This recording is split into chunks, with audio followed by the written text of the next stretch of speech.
سمعت شيخ، هل البسملة من الفاتحة؟ وإذا كانت من الفاتحة هل البسملة من الفاتحة؟ وإذا كانت من الفاتحة فهل إذا صلى المصلي ولم يقرأها تبطل صلاته لأنه ترك آية من الفاتحة؟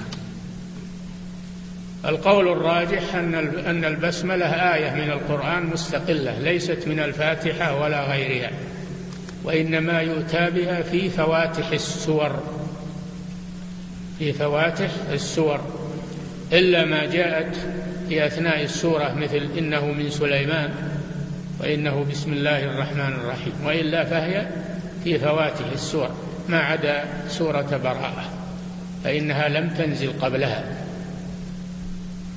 ليست من الفاتحة ولا غيرها. والإتيان بها في الصلاة سنة، يسمي سرا ثم يستعيذ من الشيطان ثم يقرأ الفاتحة.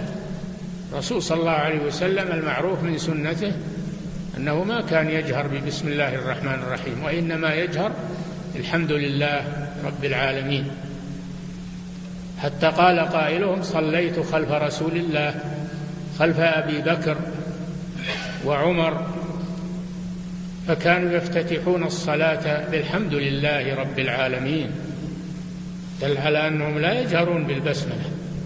فلو كانت من الفاتحة لجهروا بها مع الفاتحة،